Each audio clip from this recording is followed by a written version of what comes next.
Jonah. Chapter 1. And the word of Jehovah began to occur to Jonah the son of Amittai, saying, Get up, go to Nineveh, the great city, and proclaim against her that their badness has come up before me. And Jonah proceeded to get up and run away to Tarshish from before Jehovah. And he finally came down to Joppa, and found a ship going to Tarshish. So he paid its fare, and went down into it, in order to go with them to Tarshish from before Jehovah. And Jehovah himself hurled forth a great wind at the sea, and there came to be a great tempest on the sea, and as for the ship, it was about to be wrecked. And the mariners began to fear and to call for aid, each one to his god, and they kept hurling out the articles that were in the ship to the sea, in order to lighten it of them. But Jonah himself had gone down to the innermost parts of the decked vessel, and he proceeded to lie down and go fast asleep.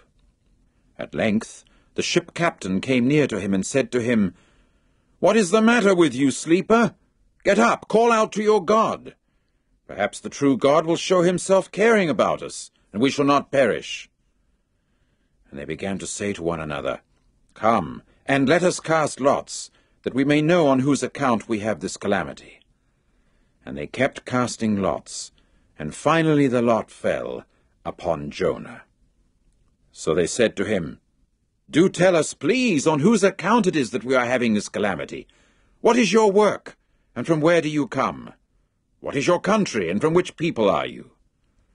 At that he said to them, I am a Hebrew, and Jehovah the God of the heavens I am fearing, the one who made the sea and the dry land. And the men began to fear greatly, and they went on to say to him, What is this that you have done? For the men had come to know that it was from before Jehovah that he was running away, because he had told them. Finally they said to him, What should we do to you in order that the sea may become still for us? For the sea was continually growing more tempestuous. So he said to them, Lift me up and hurl me into the sea, and the sea will become still for you, because I am aware that it is on my account that this great tempest is upon you. But the men tried to work their way through in order to bring the ship back to the dry land, yet they were unable, because the sea was continually growing more tempestuous against them. And they proceeded to call out to Jehovah and to say, Ah, now, O Jehovah, may we please not perish because of the soul of this man, and do not put upon us innocent blood, since you yourself, O Jehovah, have done according to what you have delighted in. Then they lifted up Jonah, and hurled him into the sea, and the sea began to halt from its raging.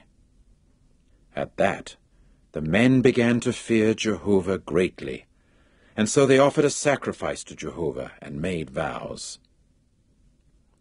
Now Jehovah appointed a great fish to swallow Jonah, so that Jonah came to be in the inward parts of the fish 3 days and 3 nights. Chapter 2.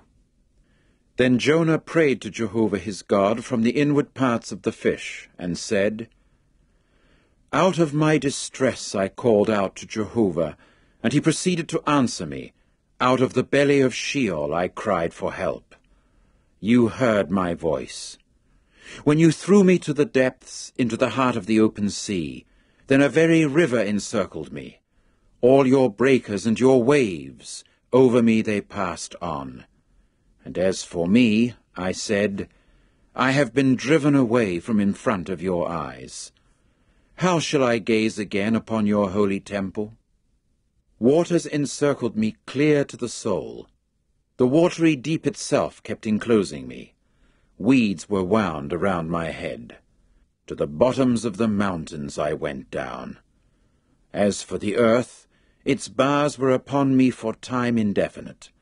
But out of the pit you proceeded to bring up my life, O Jehovah my God. When my soul fainted away within me, Jehovah was the one whom I remembered. Then my prayer came into you, into your holy temple. As for those who are observing the idols of untruth, they leave their own loving kindness. But as for me, with the voice of thanksgiving I will sacrifice to you. What I have vowed I will pay. Salvation belongs to Jehovah. In time, Jehovah commanded the fish, so that it vomited out Jonah onto the dry land. Chapter 3. Then the word of Jehovah occurred to Jonah the second time, saying, Get up, go to Nineveh the great city, and proclaim to her the proclamation that I am speaking to you. At that, Jonah got up and went to Nineveh in accord with the word of Jehovah. Now Nineveh herself proved to be a city great to God, with a walking distance of 3 days. Finally Jonah started to enter into the city the walking distance of 1 day, and he kept proclaiming and saying, Only 40 days more, and Nineveh will be overthrown. And the men of Nineveh began to put faith in God, and they proceeded to proclaim a fast and to put on sackcloth, from the greatest one of them even to the least one of them. When the word reached the king of Nineveh, then he rose up from his throne and put off his official garment from himself, and covered himself with sackcloth, and sat down in the ashes. Furthermore, he had the cry made, and he had it said in Nineveh by the decree of the king and his great ones, saying, No man and no domestic animal, no herd and no flock should taste anything at all. None should take food, even water they should not drink. And let them cover themselves with sackcloth, man and domestic animal, and let them call out to God with strength and come back, each one from his bad way and from the violence that was in their hands. Who is there knowing whether the true God may turn back and actually feel regret, and turn back from his burning anger, so that we may not perish? And the true God got to see their works, that they had turned back from their bad way, and so the true God felt regret over the calamity that he had spoken of causing to them, and he did not cause it. Chapter 4. To Jonah, though, it was highly displeasing, and he got to be hot with anger.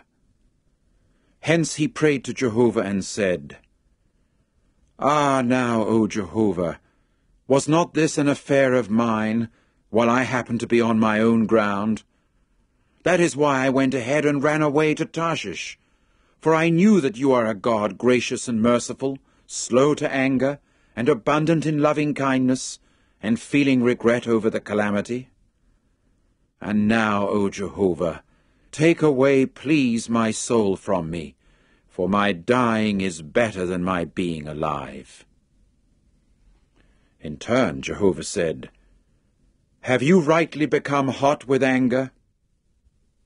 Then Jonah went out of the city and sat down east of the city, and gradually he made for himself there a booth, that he might sit under it in the shade, until he would see what would become of the city.